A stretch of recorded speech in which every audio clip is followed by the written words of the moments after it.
os quais pela fé venceram reinos, praticaram a justiça, alcançaram promessas, fecharam as bocas dos leões, apagaram a força do fogo, escaparam do fio da espada, da fraqueza tiraram forças, na batalha se esforçaram, puseram em fugida os exércitos dos estranhos.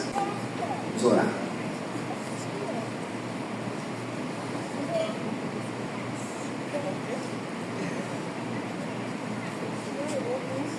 Santo e poderoso Deus, perdoa, Senhor, as nossas falhas, que o Senhor nesta noite possa preparar o nosso coração, assim como o Senhor fez e falou na terça-feira passada. O Senhor falou tremendamente sobre Raabe, e hoje nós estamos aqui para ouvir o Senhor falar conosco a respeito de Gideão. Que esta noite, ó Deus, possa ficar marcada e registrada, assim como o Senhor marcou a vida desses homens, que o Senhor também marque a nossa nessa noite. É o meu pedido e a minha oração, em nome de Jesus. Amém. Queridos, nós estamos andando sobre um longo corredor. Nós estávamos andando sobre um longo corredor e nós observamos então várias imagens de homens que, através da sua fé, eles chegaram a um patamar de vida com Deus muito superior ao que nós estamos acostumados a viver.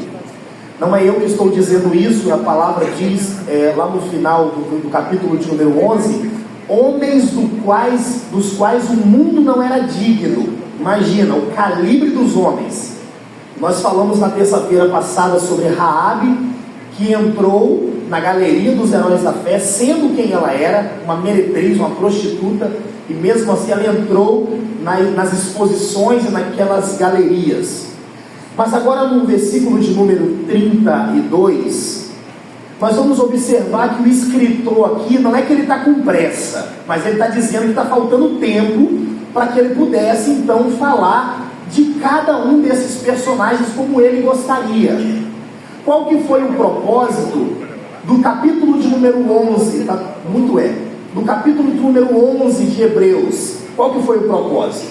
O propósito do capítulo de número 11 de Hebreus foi encorajar os irmãos que estavam abandonando a fé, no capítulo de número 9 e 10, a continuar prosseguindo. Irmãos, não abandonem a fé. Aí o que ele faz? Ele faz uma exposição, vários quadros expostos e cada um deles com a sua história. No versículo de número 32, ele vai dizer assim, Gideão e Baraque. Percebam que a ordem está inversa, porque Baraque vem antes de Gideão. Depois ele vai dizer Sansão e Jefté. Depois ele vai dizer Davi e Samuel. Então, quando ele está falando esses nomes, não é que esses nomes sejam pequenos e ele não quer se ater à história desses homens. Não, ele está dizendo assim, e que mais direi? Faltar-me-ia tempo. Eu não tenho tempo aqui para poder discutir com vocês sobre a história deles, mas eu quero fazer uma coisa para que não passe em branco a fé desses homens. E aí ele então começa dizendo Gideão, Baraque, Sansão, Jefté, Davi e Samuel, que são os seis últimos heróis que nós vamos trabalhar aqui.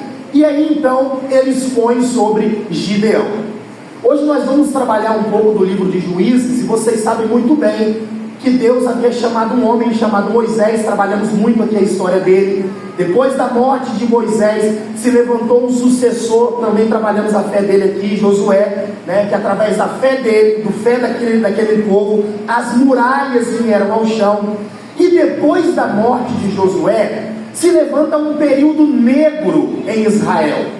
Porque o capítulo de número 2, verso 10, diz que depois da morte de Josué, não havia líder em Israel, e cada um fazia o que era bom aos seus próprios olhos. Como então o povo não tinha líder, o povo começou a se corromper. Eu explico sempre que eu vou falar sobre o livro de Juízes, que o livro de Juízes tem pelo menos 4 pontos, eu quero que você preste atenção.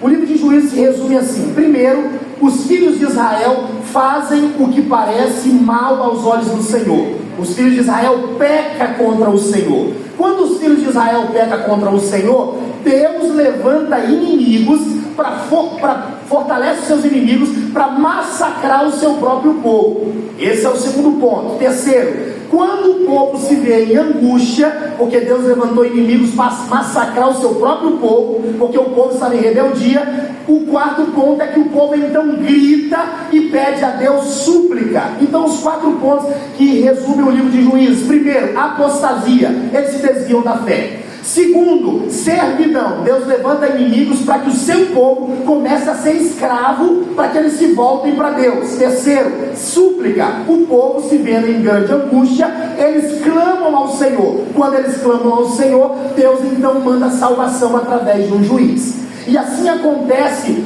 em todos os momentos. Deus levanta Otiniel, Deus levanta Eude, Deus levanta Débora. Todos os juízes que Deus levantou sempre foi devido a isso. O povo faz o que é mal, Deus levanta inimigos, os inimigos massacram, o povo está em angústia, eles clamam a Deus, Deus vai lá e manda um juiz. Agora, o que o escritor aos Hebreus está dizendo é que alguns juízes que foram juízes aqui em Israel, que assumiram esse papel de julgar o povo, Gideão está encabeçando essa lista. E eu quero que você entenda o motivo que Gideão está encabeçando. Vamos ao primeiro texto dessa noite, Juízes capítulo de número 6. Juízes capítulo de número 6.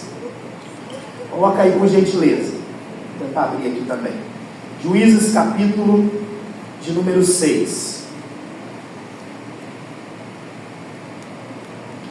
Diz assim a palavra do Senhor, lá no capítulo de número 6. Porém os filhos de Israel fizeram o que parecia mal aos olhos do Senhor. Agora quem deu o povo de Israel na mão dos inimigos? E o Senhor os deu na mão dos midianitas por 7 anos. Quando a juíza Débora morreu, o que o povo fez? Voltou a se corromper. Quando o povo volta a se corromper, a Bíblia diz que o próprio Deus é que entrega ele na mão dos inimigos. Talvez você se pergunte nesse texto, por que Deus está fazendo isso? Porque Deus ama a sua igreja, porque Deus ama o seu povo. Deus jamais vai deixar nós andando pelo caminho errado e tudo está bem. Geralmente, quando as perseguições aumentam para a igreja, para a liderança, para o povo de Deus, é Deus muitas vezes corrigindo e provando o seu povo. Nem sempre é provando e também nem sempre é corrigindo, mas quando não é um, é outro. E aqui Deus está fazendo isso. Olha o verso número 2. E prevalecendo a mão dos midianitas sobre Israel, fizeram os filhos de Israel para si, por causa dos midianitas, as covas que estão nos montes e as cavernas e as fortificações. O que aconteceu? Os midianitas entraram no meio do povo de Israel e saquearam e destruíram tudo. A Bíblia está dizendo que eles fizeram os filhos de Israel para si. Aonde os filhos de Israel estavam habitando? O texto está dizendo, cavernas e fortificações. Aonde tinha um buraco, o povo de Israel entrava e se escondia, porque os midianitas não poupavam nada e não poupavam ninguém. Eles entravam, matavam, saqueavam e iam embora. Primeiro ano assim, segundo ano, entravam, matavam, saqueavam e iam embora. Era sempre a mesma rotina, e isso durou por 7 anos. Versículo de número 3. Porque sucedia que, semeando Israel, subiam os midianitas e os amalequitas e também os do Oriente, contra eles subiam e punham-se contra eles em campo e destruíam a novidade da terra até chegarem a Gaza, e não deixavam mantimento em Israel, nem ovelhas, nem bois, nem jumentos. Ou seja, Israel estava na mão dos midianitas. Por que Israel estava na mão dos midianitas? Porque Israel fez o que era mal aos olhos do Senhor. E todas as vezes que o povo de Deus está reprovado aos olhos de Deus, Deus vai punir o seu povo. Romanos capítulo de número 1, verso 18 diz que do céu se manifesta a ira de Deus. Deus não está apático com o pecado do seu povo. Deus não está inerte, inerente ao pecado do seu povo. Não. As mãos de Deus, elas só não alcançam muitas vezes nós por conta dos nossos pecados. E aqui está acontecendo isso com Israel. Eles não tinham nada, ovelhas, não tinham bois e não tinham jumentos. Aí o versículo diz assim, porque subiam os seus gados e tendas, porque subiam com os seus gados e tendas e vinham como gafanhotos. Por que ele diz gafanhotos? Porque não tinha como contar a numeração que eram os midianitas. Quantos midianitas tinham, pastor? Não tinha como contar. Não era 10 mil, 20 mil, 32 mil, porque esse número está descrito aqui no capítulo que nós vamos ler. Era um número ilimitado que fugia da compreensão humana. Eram como gafanhotos. Ainda no texto, versículo, em tanta multidão que não se podia contar, nem a eles, nem aos seus camelos, e entravam na terra para quê, irmãos? Destruir. Versículo número 6. Assim Israel empobreceu muito pela presença dos midianitas. Israel faz o que é mal aos olhos do Senhor. Quando o povo se vê fazendo, Deus vê que o povo está fazendo o que é mal, Deus sustenta inimigos. O povo agora está sofrendo. Olha o que diz no verso 6. Então os filhos de Israel clamaram ao Senhor. Terceiro ponto. Quando os filhos de Israel clamam ao Senhor, verso 7. E sucedeu que, clamando os filhos de Israel ao Senhor por causa dos midianitas, enviou o Senhor um profeta aos filhos de Israel, que lhes disse: assim diz o Senhor Deus de Israel: do Egito eu vos tirei, e eu vos fiz subir da casa da servidão, e vos livrei da mão dos egípcios e da mão de todos quantos os oprimiam, e os expeli diante de vós, e vos dei a sua terra, e vos disse: eu sou o Senhor vosso Deus. Não temais aos deuses dos amorreus, em cuja terra habitais, mas não destes ouvidos à minha voz. O que Deus está dizendo aqui? Eu avisei para vocês que todas as vezes que vocês fazem aliança com o mundo, todas as vezes que vocês se colocam sobre o jugo desse mundo, eu não aprovo, mas vocês não me deram ouvido. Aí Deus para de falar com eles, e vamos no verso número 11. Então o anjo do Senhor veio e assentou-se debaixo do carvalho que está em Ofra, que pertencia a Joás, a Biezita. E Gideão, seu filho, estava malhando trigo no lagar para o salvar dos midianitas. O que Deus faz? Vai mandar agora salvação para o seu povo. E essa salvação tem nome, e ela se chama Gideão, o instrumento da salvação que Deus vai usar. Mas antes de falarmos aqui sobre Gideão, eu gostaria que você prestasse bastante atenção, porque o tema é bem limitado aqui hoje.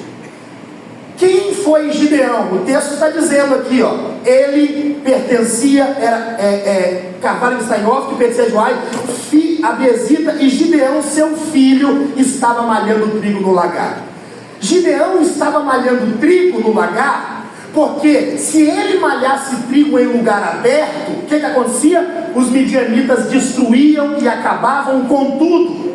Agora Deus vai levantar um juiz em Israel. Aonde está esse juiz, irmãos? Ele está o quê? Trabalhando. O texto diz que ele estava trabalhando para o salvar dos midianitas. Em um tempo em que Deus está vendo o seu povo sendo massacrado e oprimido, dentro do povo tem alguém trabalhando para não morrer. Gideão não era um preguiçoso. Gideão não era alguém que via as coisas, não tem jeito mais para nós, esse negócio dos midianitas já é 7 anos que a gente está sofrendo, não tem jeito não. O que Gideão está fazendo? Ele estava trabalhando, meu irmão. Se você olhar de Gênesis a Apocalipse, nenhum texto da Bíblia Deus escolhe um preguiçoso para fazer a sua obra. Nenhum texto da Bíblia. Se você achar, depois você me mostra ele, que eu não conheço um texto de um profeta, alguém que Deus chamou que estivesse à toa. Olha para Davi, cuidando das ovelhas. Olha para Paulo, um massacre onde Paulo passava. O que Deus faz? Esse camarada trabalha bem, né? Ele vai matar os outros, eu vou pegar esse cara para mim. Ele pega pessoas que estão trabalhando.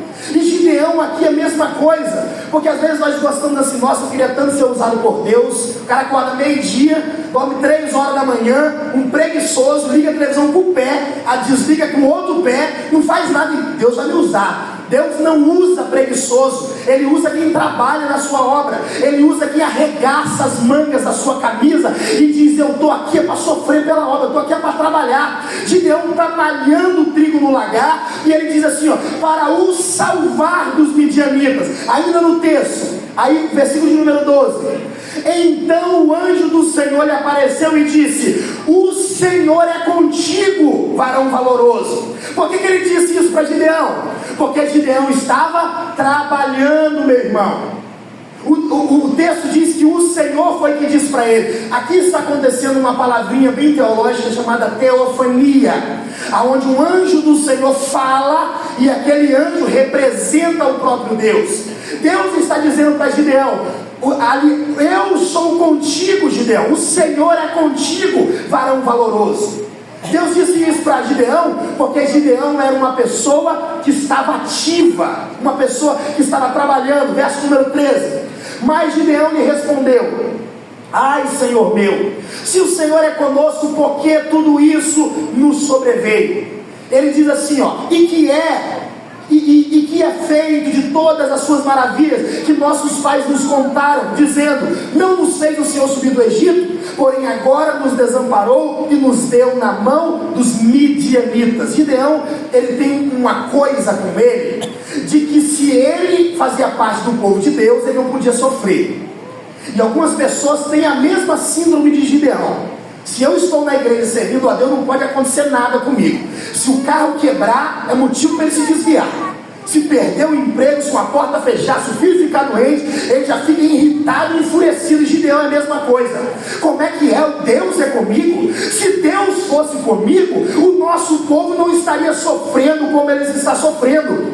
E aqui eu quero deixar uma coisa que eu ainda estou explicando para você. Gideão, ele pensa que ser servo do Senhor é estar numa redoma de vidro, numa estufa espiritual, numa barreira que o mal não lhe toca. A Bíblia diz que o sol vem para o justo e para o injusto, mas o justo fica doente também, irmãos. O justo também perde o emprego. O justo também, às vezes, na hora de fechar a conta fica negativa. Porque nós pensamos, porque nós servimos a Deus, sempre tem que sobrar para nós, eu sempre tenho que estar por cima. Gideão tem esse pensamento de que se Deus era com ele, ele não poderia sofrer. Versículo de número 14. Versículo número 14. Então o Senhor olhou para ele e disse: vai nesta tua força e livrará a Israel da mão dos midianitas. Porventura não te enviei eu? Deus estava olhando para Gideão, presta atenção, e dizendo assim: Gideão, vai nesta tua força. Aonde você vai ver na Bíblia o tamanho da força de Gideão? Você não vai ver em lugar nenhum, porque a força de Gideão era algo que só Deus poderia ver. Sabe o que eu aprendo aqui nesse versículo de número 14? Verso número 14. Eu aprendo que Deus vê coisas em mim e Deus vê coisas em você que nem eu mesmo vejo em mim e nem eu mesmo vejo em você. Porque primeiro Deus diz assim, você é um varão valoroso, e depois ele diz assim, vai nesta tua força. Gideão não sabia a força que existia nele. Gideão não tinha noção do que Deus poderia fazer através da vida dele. O mesmo que diz para Gideão, vai nessa tua força e livrará Israel da mão dos midianitas, estava dizendo assim: Gideão, quem é que está te enviando, Gideão? Não sou eu que estou te enviando. Foi o mesmo que nós estudamos aqui sobre Moisés, que diz para Moisés: Moisés, você vai chegar diante do povo. Moisés vai dizer: o que eu vou dizer para esse povo? Você vai dizer assim: o eu sou enviou a vós. O mesmo que disse para Josué: não te mandei eu, esforça-te, tem de bom ânimo, não pasme nem te espantes, porque o Senhor teu Deus é contigo por onde quer que andares. É o mesmo que estava dizendo para Gideão. O mesmo Deus de Moisés, o mesmo Deus de Josué, o mesmo Deus agora estava com Gideão. Versículo 14 ainda, olha só: não te mandei eu. Quem é que estava mandando Gideão aqui, irmãos? Era o próprio Deus. Quando Deus ele nos manda fazer uma coisa, ele garante a vitória. Hoje você vai entender por que o escritor aos Hebreus estava dizendo assim: eu não posso finalizar essa galeria sem colocar ele aqui, para vocês todos verem. Porque a fé de Gideão é desse tamanho, meu irmão. Mas Deus vê uma fé do tamanho do grão de mostarda e transforma ela em uma grande fé, a ponto dela falar conosco hoje. Aí a palavra do Senhor vai dizer que o mesmo que disse para Isaías, ainda antes que houvesse dia, eu sou, e ninguém há que possa fazer escapar das minhas mãos, operando eu, quem impedirá? Está dizendo para Gideão: eu sou o que estou enviando você, Gideão, eu estou mandando você. Capítulo 6, verso número 15. Olha aí, capítulo 6, verso 15. Aí ele disse: ai, Senhor meu, que livrareis a Israel? Gideão estava dizendo: eu vou livrar Israel? Com o que eu vou livrar Israel? Qual que é as ferramentas que eu vou usar? Qual que é a estratégia que eu vou usar? E ele começa então a colocar ele no nível lá embaixo. É desses que Deus gosta. Ai, Senhor meu, com que livrarei Israel? Eis que a minha família é a mais pobre em Manassés, e eu o menor da casa do meu pai. Percebam uma coisa. Lembra de Isaías? Ai, Senhor, eu estou perecendo, eu sou um homem impuro e um homem de impuros lábios. Aí o Senhor diz: esse cara aí é do que eu gosto. Homem impuro e de impuros lábios. Ele reconheceu a pecaminosidade dele. O que Gideão está fazendo aqui? Ele está dizendo assim: Senhor, não há possibilidade de isso acontecer, e eu vou te listar alguns motivos para o Senhor não me escolher. Ele vai dizer: a minha família é a mais pobre em Manassés, e eu sou o menorzinho da casa do meu pai. Todas as vezes, irmãos, que nós temos uma obra para fazer de Deus, nós nunca podemos estufar o peito e dizer: eu posso e eu consigo. Nós não temos que nos vitimizar, mas o sentimento que Gideão estava tendo aqui era um sentimento correto. Porque Deus, Ele pode usar gente grande? Pode, mas esse Ele usa de vez em quando. Deus usa os pequenininhos. Quando você fala assim: esse aqui não tem futuro, Deus diz: agora é ele que eu quero e tem futuro. Aí quando você fala: esse ali, eu acho que chamaram para pregar, não tem gagueja. Você viu que é gagueja? Aí então, é esse então que eu vou usar. Os pequenos, aqueles que estão de lado, aqueles que estão esquecidos, é esses que Deus usa. Porque Gideão disse assim: eu sou o menor, eu sou o mais pobre. Agora olha o que o Senhor vai dizer: e o Senhor lhe disse: porquanto eu hei de ser contigo. Grava isso aqui: tu ferirás os midianitas como se fosse um só homem. Agora presta atenção, irmãos. Quantos midianitas tinham? Eram como gafanhotos. Quantos soldados tinha, pastor, os midianitas? Não tinha como contar, irmã. Quantas pessoas tinham para lutar contra o povo de Israel? Era um povo inumerável. Era tanta gente que cegava os olhos dos israelitas. Sabe o que Deus está dizendo para Gideão? Olha o verso 16. Vai dizer assim: e o Senhor lhe disse: porquanto eu hei de ser contigo. Eu compreendo que Gideão sozinho ele não conseguiria, mas uma coisa é Gideão sozinho, outra coisa é Gideão com Deus. Uma coisa é eu sozinho, na minha limitação, na minha habilidade, toda a minha pequenez. Outra coisa é o pastor Renan bem pequenininho e Deus abraçando a minha vida, me dando estratégia, poder e misericórdia sobre mim para me avançar. Deus estava aqui com Gideão dizendo assim: você vai ferir os midianitas como se os midianitas fossem apenas um homem. Aleluia. Isso aqui é maravilhoso, irmãos. Isso é maravilhoso. Sabe o que Deus faz? Ele faz o improvável para que todos pudessem olhar e dizer assim: Gideão não tinha condição nenhuma de derrotar os midianitas, mas ele derrotou. Deus ele não trabalha com a nossa estratégia, não. Deus ele não trabalha com os nossos recursos. Se nós precisamos de dinheiro, e se nós tivermos dinheiro em caixa, vamos dizer assim: a nossa sabedoria de administrar é que não sei chegar lá. Se nós precisarmos evangelizarmos, abrir uma obra e com a nossa estratégia nós realizarmos, sabe o que a gente faz? A gente respira até mais fundo para dizer: se não fosse eu, não teria acontecido isso. Mas Deus, o que ele faz? Ele pega Gideão menor, ele pega Gideão o mais fraco, e ele pega Gideão e ele escolhe Gideão e diz: Gideão, eu serei contigo. Agora olha o que está escrito em 1 Coríntios capítulo número 1, verso 27. Mas Deus escolheu as coisas loucas desse mundo para confundir as sábias. Dá para colocar no telão aí? 1 Coríntios capítulo 1, verso 27. Mas Deus, 1 Coríntios 1, 27. Mas Deus escolheu as coisas loucas desse mundo para confundir as sábias. 1 Coríntios 1, 27. Para confundir as sábias. E Deus escolheu as coisas fracas desse mundo para confundir as fortes. Agora segura aí. Deus escolhe quem? Os loucos. Deus escolhe quem? Os fracos.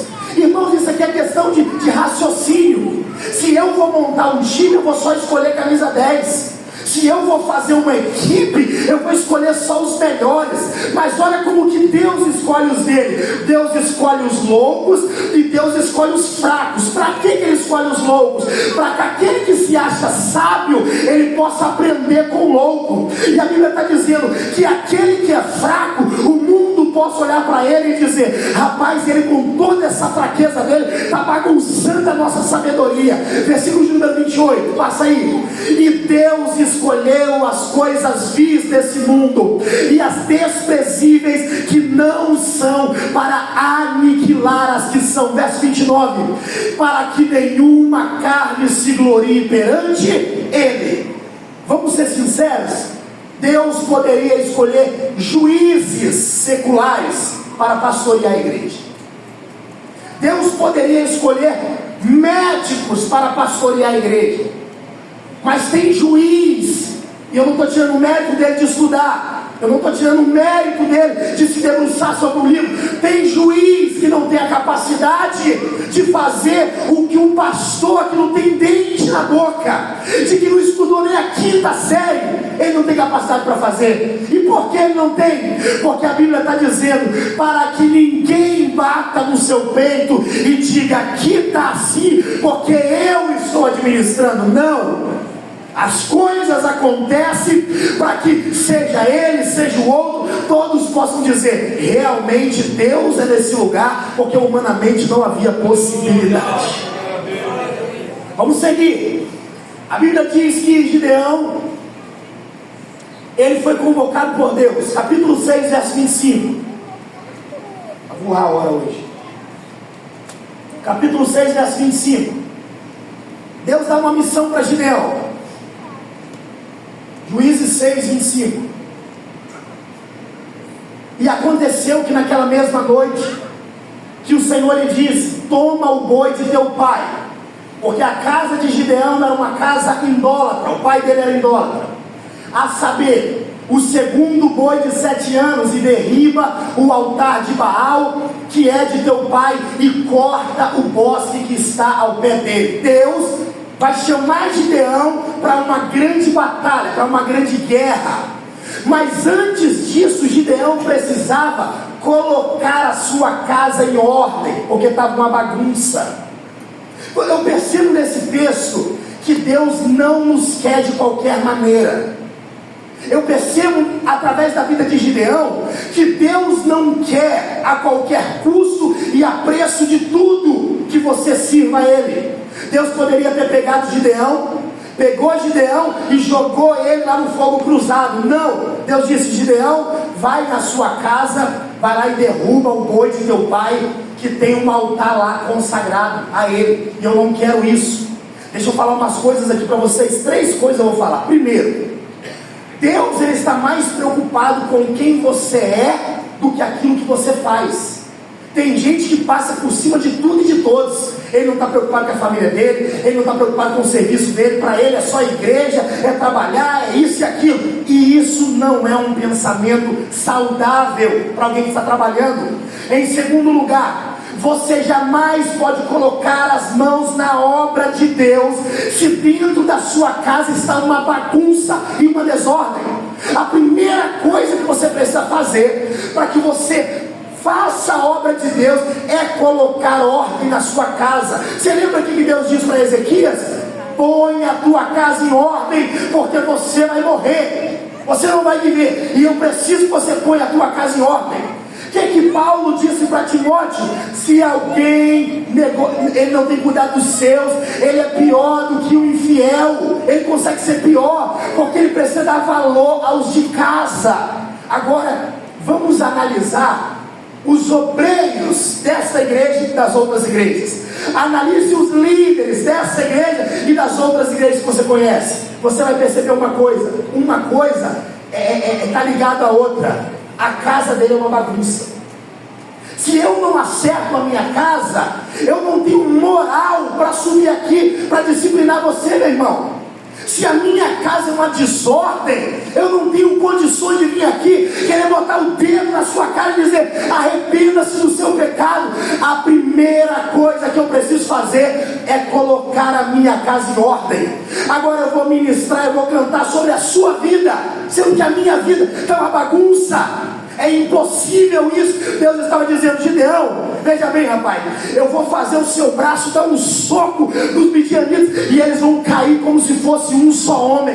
Mas tem uma coisa: primeiro eu preciso que você vai na sua casa, bota a sua casa em ordem, porque enquanto você não fizer isso, eu não posso trabalhar na sua vida. Olha para mim, você precisa entender isso. Hoje você tem que sair daqui com esse pensamento. Tem pregador aqui? Vários pregadores.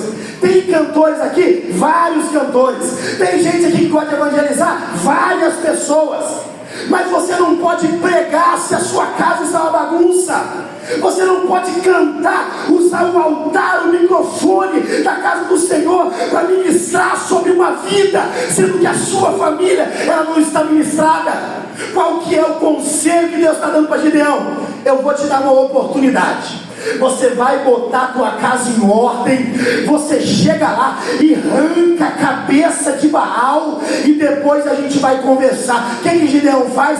Pega 10 homens, vai até aquele Baal de noite, que ele tem medo, e arranca a cabeça. Mas segredo para 10 homens não é segredo. No outro dia eles ficam sabendo que foi Gideão que arrancou a cabeça daquele Deus, com D minúsculo, logicamente. Quando Gideão faz isso, ele assume uma postura. Quando Gideão faz isso, ele entende que ele não poderia ir para uma guerra com falhas. Você já ouviu aquelas irmãs que falam assim: olha, irmão, não canta de qualquer maneira aí não, é batalha espiritual. Já ouviu? Isso acontece muito, né? Aí a pessoa vem aqui, pega o microfone para cantar, está cantando aqui de noite, na segunda-feira Satanás vai lá e dá uma rasteira nela. O que isso aconteceu? Falta de preparação. Isso aqui é fogo cruzado, meu irmão. Você está achando que eu vou ministrar sobre a sua vida e Satanás vai mandar uma pizza no meu apartamento para me comer? Não, ele vai mandar um diabo na minha porta. Eu não posso botar a mão nesse microfone de qualquer maneira, com a minha vida fora do altar. Eu preciso levar a minha vida, a minha esposa, os meus 2 filhos para o altar de Deus, consagrar eles, porque aí tudo que eu colocar a mão, Deus vai botar a mão comigo. Eu preciso desse entendimento. Mas tem gente que, em nome da fé, meu irmão, ele mata a esposa, ele mata os filhos, ele não está nem aí. Eu preciso cantar, eu preciso pregar. Não posso, né? Você sabe, né? Pregador não pode desmarcar a agenda. Desmarque essa agenda, pelo amor de Deus, meu irmão. Vai cuidar da sua família. A prioridade de um pastor, de um pregador, não é o outro pastor, não são as congregações. A prioridade de um pastor, de um obreiro, de um soldado de Deus, sempre será a sua família. Tem gente que você pode até dizer: é um exímio pregador, mas é um péssimo pai. Péssimo pai. Rapaz, se esse cara dando estudo grego, hebraico, aramaico, mas é um péssimo esposo. Não, então não tem êxito, não tem moral para estar num púlpito pregando a palavra. E é isso que nós estamos vendo. guerreiros que estão sendo massacrados no campo de batalha, porque não entende isso. Deus estava dizendo: Gideão, eu quero e preciso usar a tua vida, mas tem algo, Gideão. Olha, quando Deus falou isso para Gideão, o que estava acontecendo com o povo de Israel? Aqui ó, sendo massacrados. Sabe o que Deus faz? Deixa, Gideão, eles serem massacrados. Vem aqui, meu filho, vamos lá acertar a tua casa. Você está entendendo o que eu estou falando? Certa vez um casal chegou para mim, falou: pastor, vocês estão em pecado? Não. Está cantando. Estou em pecado? Não. Está cantando. Estou em pecado? Não. Está cantando. Um dia eu cheguei: ó, eu estou incomodado com a situação de vocês. Vocês estão em pecado, sim ou não? Estamos, pastor, mas não queríamos falar para o senhor não ficar sozinho aqui na igreja. Meu Deus do céu, olha a mentalidade das pessoas.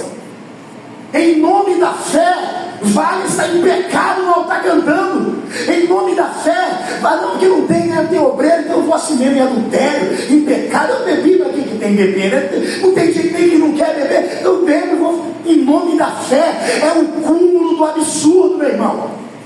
A primeira coisa que nós devemos fazer é cuidar da nossa casa. Você lembra de Jó? Jó era um empresário, o homem mais rico do Oriente. Mas a palavra do Senhor diz o quê? Que ele tirava o melhor tempo para a sua família. Pode perceber, 80% dos pastores, o ministério deles são destruídos. Sabe por quê?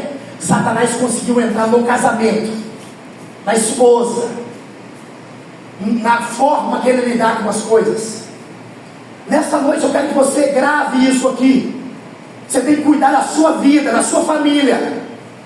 Eu não estou mandando você faltar culto não, mas de vez em quando, se for necessário, falte um culto para sentar com a sua esposa, naquela mesa, na cadeira, para você cuidar dela.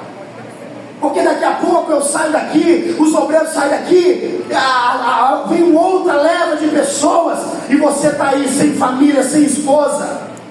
Bota a mão na sua consciência. E eu digo isso para as mulheres também. Os homens precisam valorizar a sua família, e as mulheres também precisam valorizar a sua família. Deus pega Gideão e diz: Gideão, nós temos uma grande obra, porém eu preciso que você vá na sua casa e coloque a sua casa em ordem. Olha para mim, a hora já é 8h40 já, não sei porquê, a minha vez é assim, 8h40. Quando Deus diz isso para Gideão, sabe o que ele faz? Ele vai lá e arranca a cabeça de Baal. Ele arranca. Sabe o que Gideão estava dizendo? Deus tem uma obra para fazer na minha vida, e a minha casa não pode ser de qualquer jeito. Eles pegam e dizem: vão matar Gideão, porque ele arrancou a cabeça de Baal. Aí o pai de Gideão se levanta: opa, no meu filho vocês não vão botar a mão, porque se Baal é um Deus, que Baal vai lá e pega Gideão e destrua Gideão. Olha o que Deus estava fazendo já no coração do pai de Gideão, irmãos. Joás já estava sentindo a presença de Deus ali, porque ele diz: ninguém vai tocar em Gideão, ninguém vai tocar. Deixa eu falar uma coisa para você aqui rapidinho. Às vezes eu, como pastor, nunca vou ter como tocar o coração do seu filho. Às vezes um pregador de fora, aquele que você gosta, sabe, que você curte, envia para os outros, ele nunca vai tocar o coração do seu filho. Mas se você botar a mão na espada do Senhor e entrar na sua casa para colocar ordem lá, você vai ver o que o pregador não consegue fazer, o que o cantor não consegue fazer, você vai fazer. Mas não é porque você está sozinho não, é porque Deus está com você, meu irmão. Você tem que ter fé como Gideão. Gideão pode dizer: Senhor, vou fazer o seguinte, vou mandar os 10 homens e vamos ver o que vai dar. Ele foi lá, vocês me acompanham? Ele foi lá e derrubou aquele Deus. Você precisa entender isso. Deus precisa que você se posicione, faça dentro da sua casa o que muitas vezes nós esperamos um pastor fazer.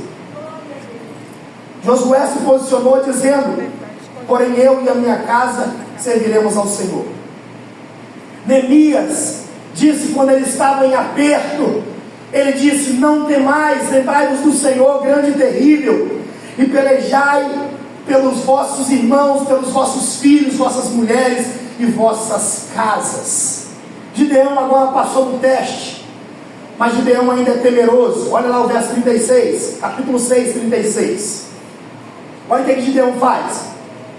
E disse Gideão a Deus: se há de livrar Israel por minha mão, como tens dito, eis que eu porei um velo de lã na eira. Se o orvalho estiver somente no velo e secura sobre toda a terra, então conhecereis que há de livrar Israel por minha mão, como tem dito. Olha só, quem disse que Gideão livraria o povo de Israel? Foi o próprio Deus. Mas Gideão agora, ele está em aperto e está com dúvida. Ele diz assim: Senhor, se o Senhor vai livrar esse povo pela minha mão, eu quero um sinal. Sabe o que Gideão está fazendo aqui? Ele não quer dar nenhum passo sem ter certeza que Deus é na vida dele. Ele diz assim, ó: eu vou colocar um velo na eira e eu vou dormir. Se no outro dia eu chegar aqui e aquele velo estiver cheio de água e a terra estiver seca, eu vou saber que o Senhor é comigo. O que acontece? Velo molhado, terra seca. Agora segura aí, mais uma vez. Depois, no outro dia, Gideão viu o que tinha acontecido e ele diz: Senhor, não se acenda contra mim a tua ira. Se ainda falar só esta vez, rogo-te que só esta vez faça prova com velo. Rogo-te que se no velo haja secura e em toda a terra haja orvalho. E Deus assim fez naquela noite, pois só no velo havia secura. Olha bem para mim. Estamos, irmãos, em um tempo em que ninguém mais pede o sinal de Deus. Ninguém mais quer saber o que Deus quer para a vida dele. Gideão ouviu Deus falando com ele. Ele disse assim, ó: se é Deus falando comigo, eu quero que Deus venha aqui de novo e me prove que ele falou comigo. Aí Deus disse: você tem dúvida? Então está aqui, Gideão. Aí ele disse: Senhor, me perdoa, mas eu preciso ainda de uma terceira resposta. Quando Gideão faz isso, Deus vai lá pela terceira vez e responde Gideão. Eu fico olhando para esse texto e não me deixa dúvida, irmãos. Você tem dúvida se você deve reunir aqui ou não? Você serve a um Deus vivo.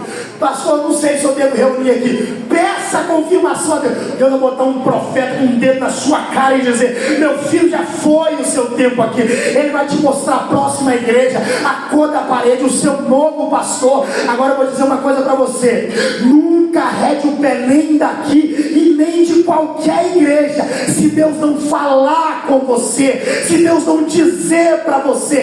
Escolha errada também tem consequências dolorosas e também erradas. Aí eu vejo gente: eu vou casar. Você orou para casar? Não, ele é bonito e casa. Ah, eu vou mudar. Você orou para mudar? Não, é porque a casa é maior e muda. Ele não olha para nada na vida dele. Mas Gideão está dizendo: Deus, se o Senhor é comigo, me mostra. Aí Deus diz: toma, Gideão, a resposta. Deus, se o Senhor é comigo, me mostra. Então toma, Gideão, a resposta. A palavra do Senhor diz assim, ó: Deus não fará nada sem antes revelar aos seus profetas. Você quer ouvir Deus? Pergunta para Deus, porque Deus fala e Deus também confirma na sua palavra.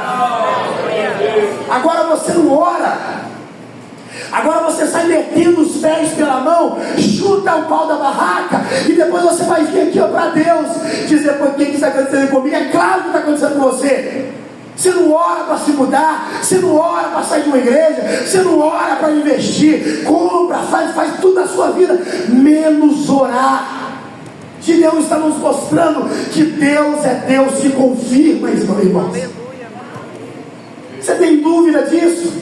Eu falei para vocês quando eu cheguei aqui em 2017, estava na minha casa e eu fiz uma oração assim: Senhor, por favor, Senhor, eu só quero chegar numa igreja, Senhor, e eu preciso ser abraçado por um irmão, preciso ser abraçado pela igreja.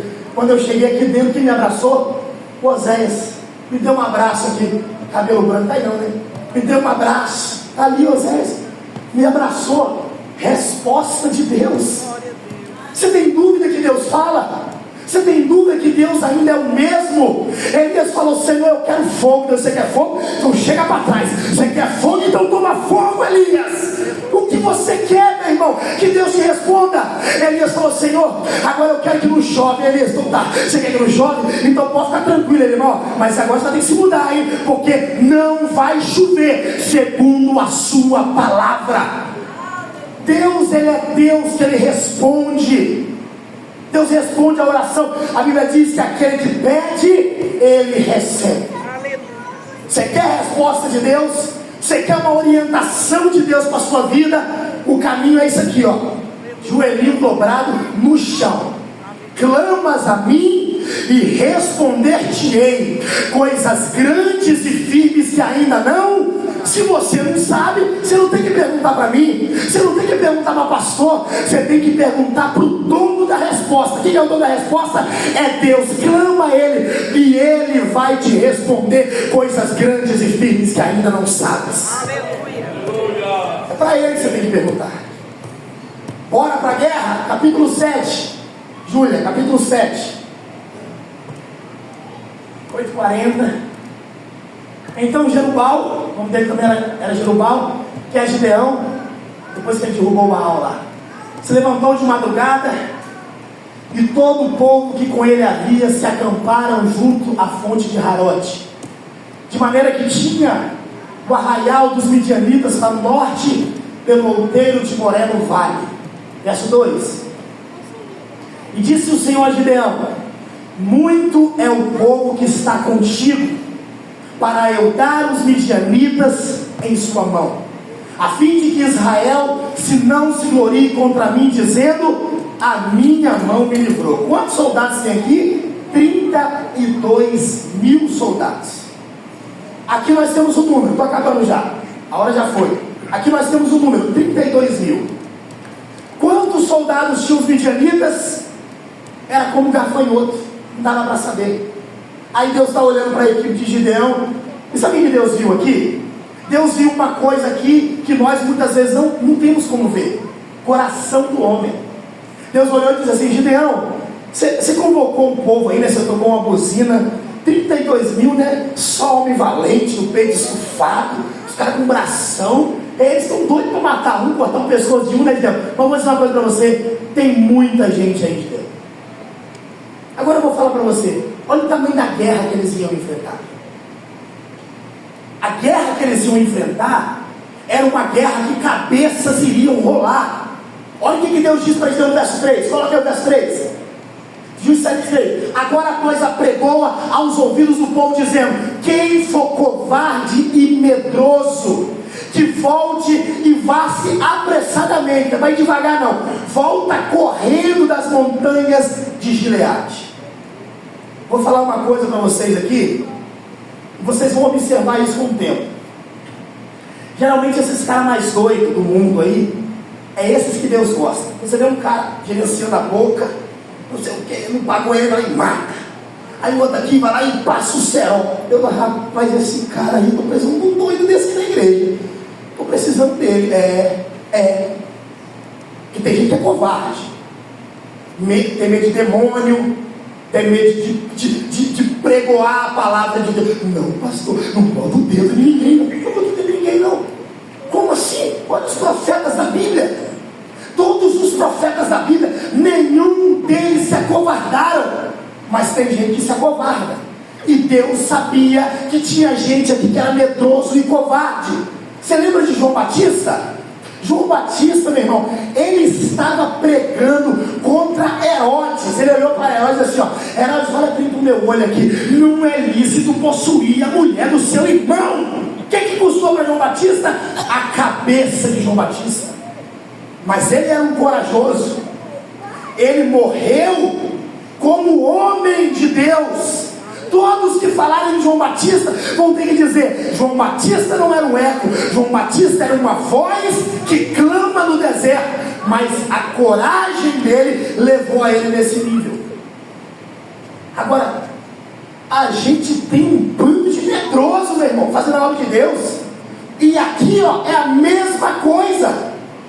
Vamos ali, evangelizar de centro de macumba. Deus me livre, pastor. Centro de macumba não. Você vai mexer com esse povo, mexer com esse povo. Deus não nos deu espírito de temor, Ele nos deu de ousadia. Quando Deus estava olhando para esse povo, Deus sabia que tinha ali 3 grupos de pessoas. Primeiro, os que estufariam o peito para dizer que eles ganharam a guerra pela força do seu braço. Segundo, Deus viu que tinha ali covarde e medroso. Deus não chamou ninguém para ser covarde, meu irmão. Deus não chamou ninguém para ser medroso. Você vê algumas pessoas pregando a palavra, dá até vontade de dormir. Olha como é que eles pregam. É porque você sabe, né? Não pode pecar, não. Vamos pular essa parte aqui, não fala de pecado, não, porque senão a pessoa fica desconfortável.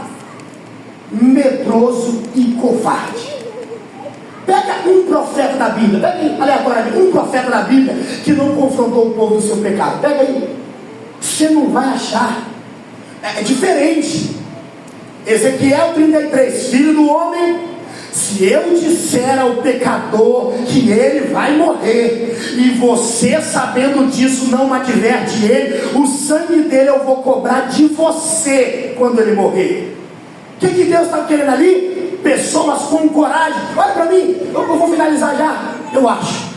Você imagina, meu irmão, o que é chegar diante de um povo e dizer assim, ó, arrependam-se do seu pecado. Você imagina como é difícil para mim, para um pregador chegar com a igreja e dizer: ei meu filho, se você estiver se relacionando com sua namorada, você está em pecado e Deus vai te cobrar. Não suba no púlpito assim, não cante assim, não é fácil, meu irmão. Um pastor deste calibre vai ser odiado, ele vai ser detestado pelas pessoas, porque ninguém quer ser confrontado, ninguém quer ser colocado à parede, ninguém quer ser posto à prova. Mas deixa eu te dizer uma coisa, meu filho, Deus não me arrancou debaixo de uma ponte para passar a mão na sua cabeça. Se tiver de olhar aqui para você em cima e dizer: abandone essa vida suja, eu vou fazer isso quantas vezes eu tiver que fazer. Eu serei o atalaia de Deus, e eu vou tocar a trombeta e vou dizer: o juízo de Deus está vindo, o juízo de Deus está vindo. Deus não me chamou do mundo para ser covarde.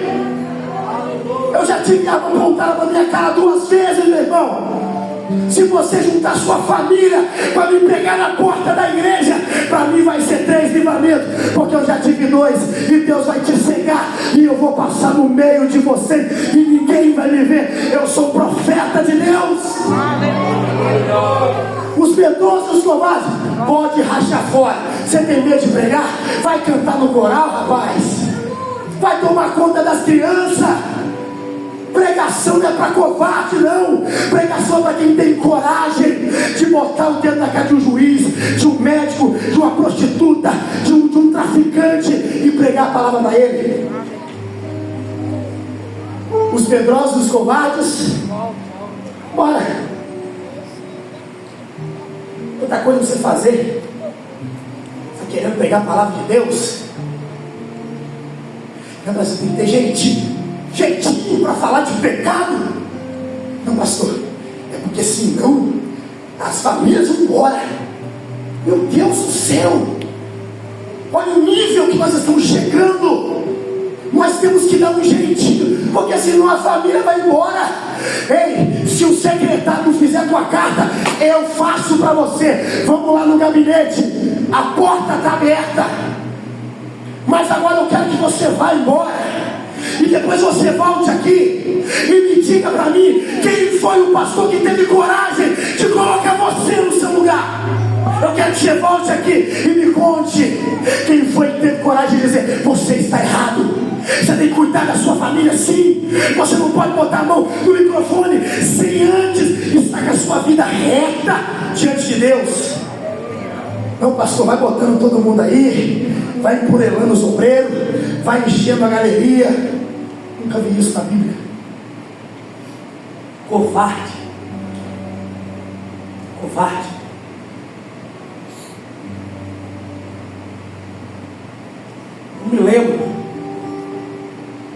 Eu me lembro, às vezes que eu entrei numa igreja, Duque de Caxias, centro de Vitória, pastor pregando a palavra, uma pessoa se levantou para falar contra ele, pegou a Bíblia e disse: está escrito aqui, ó, homossexual querer tomar santa ceia, você vai sentar aí, nós vamos conversar com você.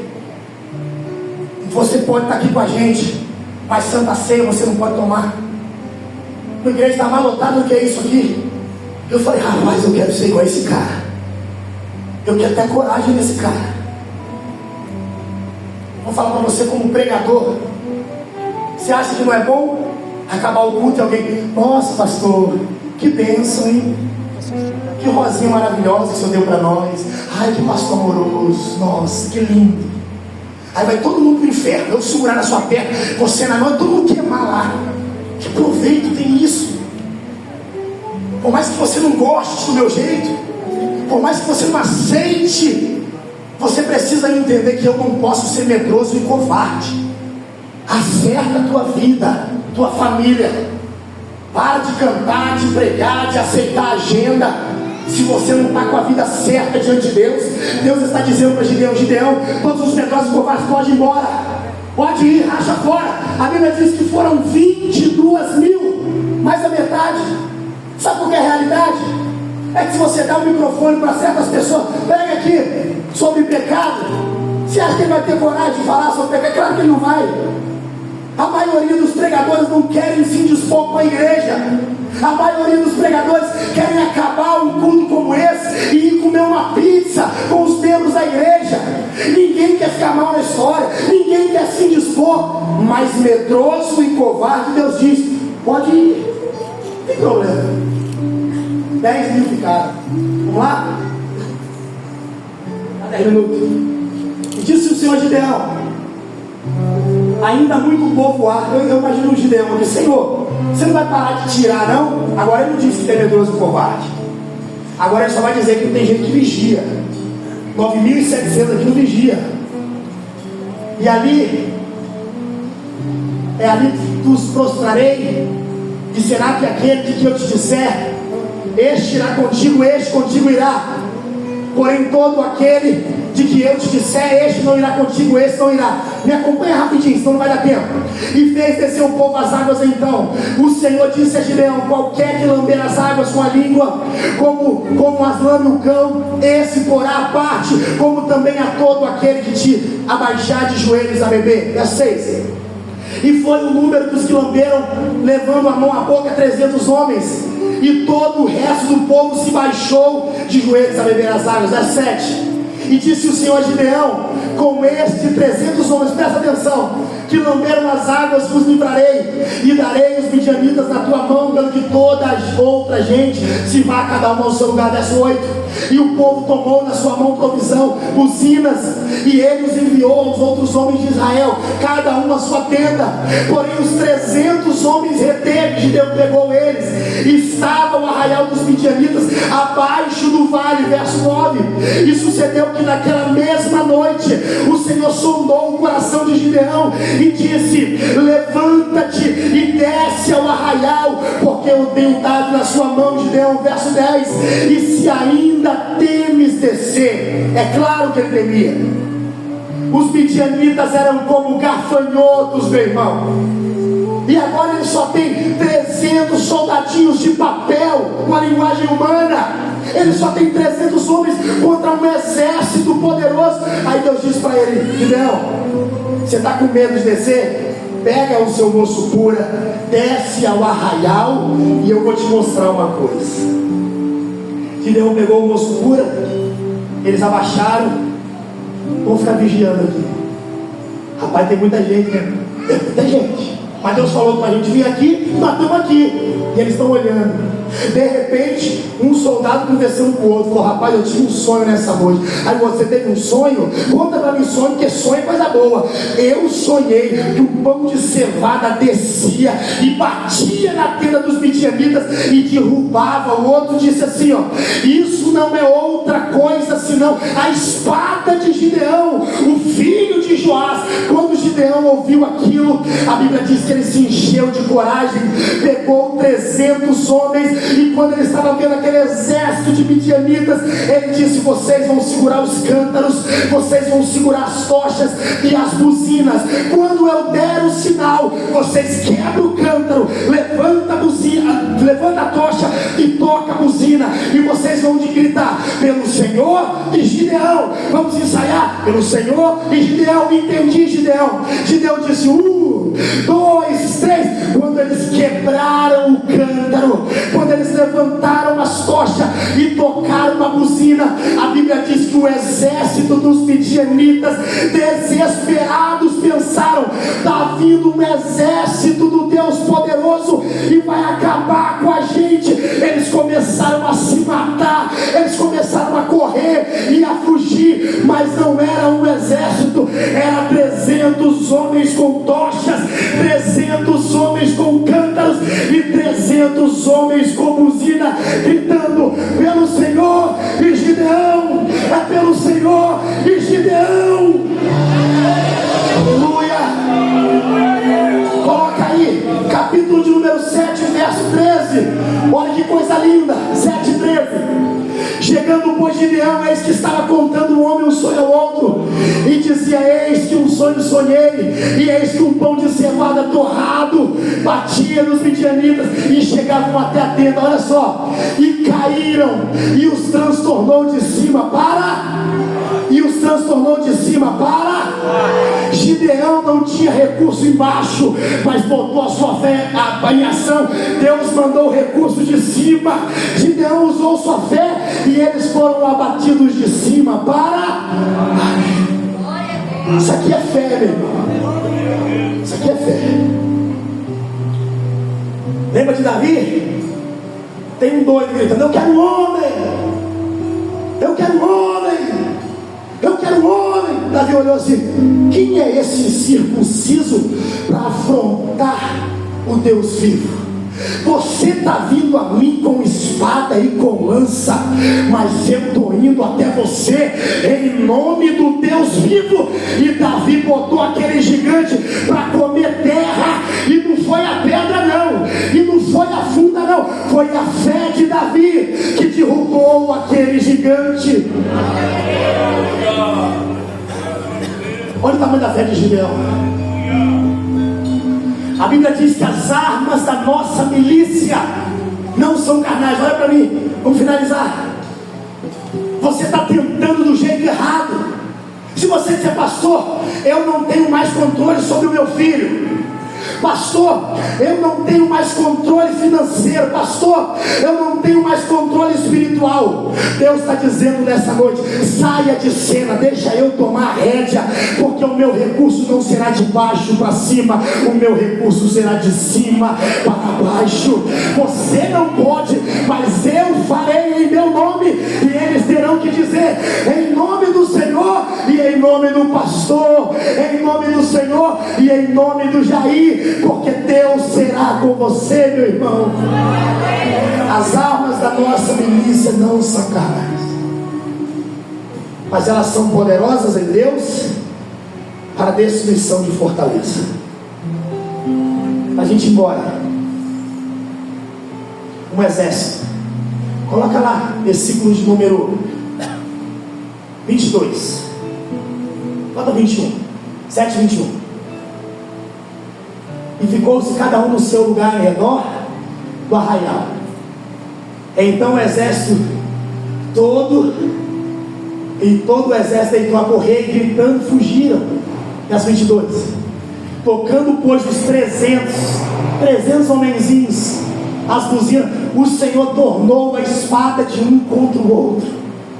Deus, estava de noite, era troca de turno. Quando eles tocaram as buzinas, os soldados se desesperaram, começou a matar um outro, e isso em todo o arraial.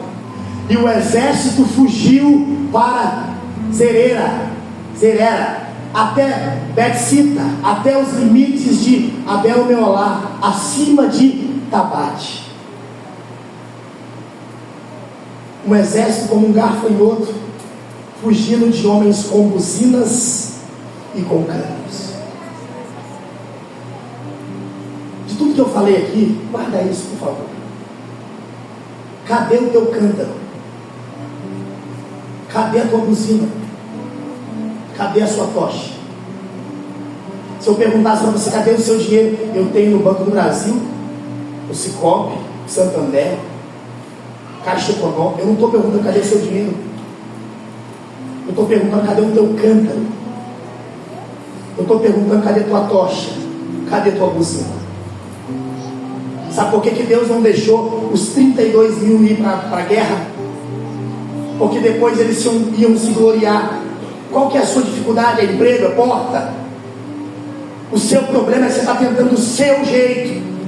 E Deus aqui hoje está perguntando. Gideão está encabeçando a galeria daqueles que não foram contar a história deles. E como que Gideão venceu a guerra, irmãos? Cântaros vazios. O que é cântaro vazio? Para mim não é nada, mas na mão de Deus se torna uma bomba atômica. O que é tocha? Para mim não é nada, mas na mão de Deus é labareda de fogo. O que é buzina? Não é nada, mas na mão de Deus se torna um exército marchando poderoso. Cadê a tua buzina? O que é buzina, pastor? Armas espirituais. Eu gostaria muito de mostrar para você um caminho mais fácil, mas não tem. Você sabe como você vai vencer essa guerra? Joelho no chão. Sabe como você vai vencer essa guerra? Para de tentar usar o seu. Pastor, eu estou doente, estou gastando meu dinheiro com remédio. Para com isso. Vai buscar uma buzina. Vai buscar um cântaro. Vai buscar uma tocha, coloca isso diante de Deus. Fala: Senhor, eu já tentei, esses médicos não conseguem resolver. Senhor, eu já tentei conversar com essa menina, com esse menino, e a minha palavra não entra no coração dela e dele. Meu filho, eu estou dizendo para você: pega um cântaro, pega uma tocha e fala: Senhor, vão me chamar de doido, mas eu vou tocar, eu vou quebrar esse cântaro, eu vou levantar essa tocha pela fé. Você vai ver os midianitas cair diante dos seus olhos, e você vai confundir o inimigo. Você vai vencer essa guerra espiritual que você está travando, mas não com a sua força, é com cântaros, com tochas e com buzinas. Vamos louvar.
fiel, Senhor. Eu sei que tu és fiel. E ainda que eu não mereça,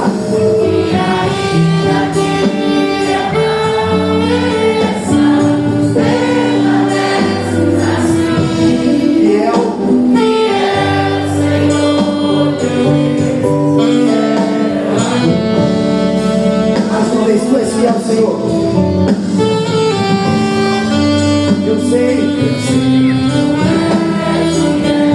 és fiel, Senhor. Tu és fiel, Senhor.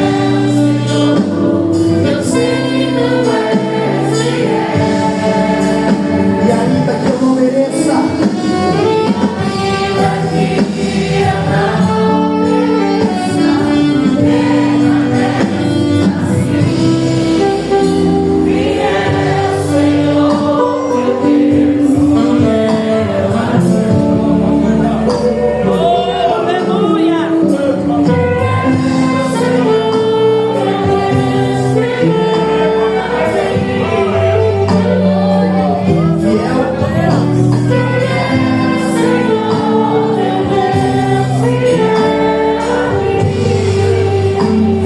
eu quero orar por você. Vou fazer uma oração. Não vou chamar você para minha frente.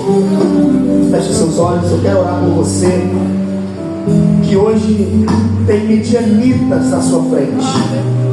Tem uma barreira intransponível. Você olha humanamente falando: pastor, não tem como.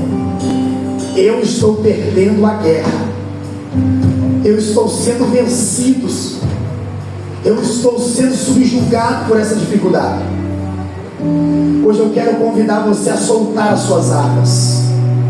Eu quero convidar você a abrir mão daquilo que você sabe que você tem feito e lutado com as suas próprias forças.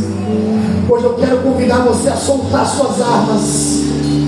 Deus tem um cântaro aqui para você. Deus tem uma tocha aqui para você. Deus tem uma buzina aqui para você. Por favor, abra o seu coração. Solta isso pelo amor de Deus. Deixa isso aqui hoje no altar. Eu não vim aqui ministrar à toa. Você não veio aqui ouvir à toa, não. Deus está neste lugar. Deus quer te dar armas espirituais, porque sua guerra não é contra a carne, não é contra o sangue, mas é contra as hostes espirituais da maldade nos lugares celestiais. Se você acredita nisso, você vai tomar posse dessa palavra hoje. Hoje Deus vai te dar um cântaro. Se você acredita, me diga amém. Deus vai te dar uma tocha, diga amém. Deus vai te dar uma buzina, diga amém. Com os olhos fechados, e ouça. Josué também rodou uma vez as muralhas. Josué rodou 2 vezes, 3 vezes, 4 vezes, 6 vezes. Ele poderia ter desistido na 6ª vez, mas o Senhor disse: dá mais uma volta, Josué. Dá mais uma volta que essas muralhas vão cair. Hoje Deus também está dizendo aqui: falta pouco. Dá mais uma volta nessa muralha. Você já tentou do teu jeito, mas agora deixa eu tentar do meu. Deixa eu segurar essa situação. Use a sua pouca fé aqui. Talvez você é como Gideão e Deus está dizendo: vai nessa tua força. Talvez você está sendo como Gideão e Deus está dizendo: eu serei contigo. Pai, eu não sei o que essa mulher precisa. Eu não sei o que o teu filho precisa, Pai, mas eu estou aqui como profeta, eu estou aqui como servo do Senhor. Eu estou aqui, Senhor, pregando a tua palavra com fidelidade. Eu estou aqui não para agradá-los, mas agradá-los ao Senhor. Mas eu tenho certeza que o Senhor hoje pode colocar ferramentas espirituais na mão desse homem. Eu não sei o tamanho da barreira que ele está enfrentando, mas eu sei que o Senhor é poderoso para jogar essas muralhas ao chão. Em nome de Jesus, entra com providência, quebra o arco, corta a lança, queima os carros no fogo, entra na saúde, Senhor, na situação financeira, entra, Senhor, no relacionamento, no tratamento com o filho, com a filha. Oh Deus, dá vitória a este povo, coloca os pedidos israelitas envergonhados diante dessa igreja, Senhor. Derruba, Senhor, derruba toda a ferramenta preparada contra este homem, contra esta mulher, não prevalecerá. Eu oro sobre eles, ó Deus, e eu peço, em nome de Jesus, entra com providência. Guarda eles, ó Pai. Em nome de nosso Senhor e Salvador Jesus Cristo, a doce divina consolação do Espírito Santo, Senhor, com todos aqueles que amam e aguardam a breve volta de Jesus. A igreja diz: vá em paz, meu irmão, tenha uma boa noite em nome de Jesus. Aleluia.